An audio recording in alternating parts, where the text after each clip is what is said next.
So ഞാനിവിടെ ഈ highlight ചെയ്തേക്കുന്നത് ഇമ്പോർട്ടൻ്റ് ആയിട്ടുള്ള ഗുരൂസിൻ്റെ അവരുടെ ഇൻവെൻഷൻ എന്ന് പറയാൻ പറ്റില്ല, ദേ ഫൗണ്ടഡ് ഇമ്പോർട്ടൻ്റ് പ്രീവിയസ് ഇയർ ക്വസ്റ്റ്യൻസിൽ കൂടുതൽ ചോദിച്ചിട്ട് കണ്ടിട്ടുള്ളതും ഒക്കെയാണ് ഞാനിവിടെ ഹൈലൈറ്റ് ചെയ്തിരിക്കുന്നത്. ബാക്കിയുള്ളത് പഠിക്കേണ്ട എന്നല്ല, ബട്ട് മോസ്റ്റ് ഇമ്പോർട്ടൻ്റ്ലി ബാക്കിയുള്ളതൊന്നും പഠിക്കാൻ നിങ്ങൾക്ക് പറ്റുന്നില്ല, പക്ഷെ ഇതേലും പഠിച്ചു വെക്കുക എന്ന് പറയുന്നതാണ് ഈ ഹൈലൈറ്റ് ചെയ്തിരിക്കുന്നത്. സോ നമുക്ക് കിടക്കാം. ഗുരു നാനക് സിഖ് റിലീജിയൻ കണ്ടുപിടിച്ച ആളാണ് ഗുരു നാനക്.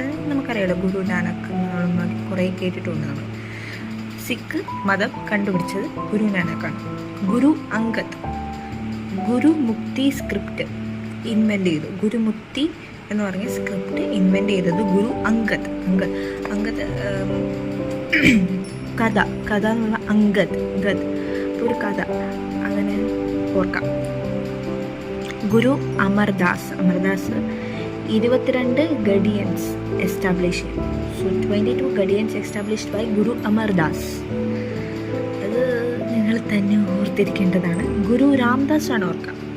അമൃത്സർ കണ്ടുപിടിച്ചത് രാംദാസ് മറ്റേ ലൂസിഫറിലെ രാംദാസ്, അതുപോലെ അമൃത്സർ കണ്ടുപിടിച്ചത് രാംദാസ് അമൃത്സർ.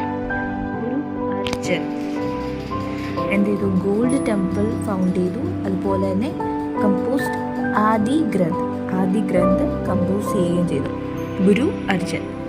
ഗുരു ഹർഗോബിന്ദ് ഖുറാനെ അറിയാമെന്ന് തോന്നുന്നു.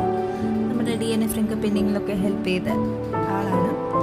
പക്ഷേ ഇവിടെ പറയുന്നത് ഗുരു ഹർഗോബിന്ദ് ആണ്. സോ നമുക്ക് വേണമെങ്കിൽ അക്കൽ തഖ്ത് എസ്റ്റാബ്ലിഷ് ചെയ്ത ആളാണ് ഗുരു ഹർഗോബിന്ദ്. ഗുരു ഹർ റായ് സപ്പോർട്ടഡ് തെരാഷിക്തയല്ല ശിഖോ. പിന്നെ ഗുരു ഗോബിന്ദ് സിംഗ് ലാസ്റ്റ് സിഖ് ഗുരു ആണ്. അതുപോലെ തന്നെ കൽസ പാൻറ് കണ്ടുപിടിച്ചത് ഗുരു ഗോബിന്ദ് സിംഗ് ആണ്. സോ ഇത്രയാണ് ഇമ്പോർട്ടൻറ്റ്.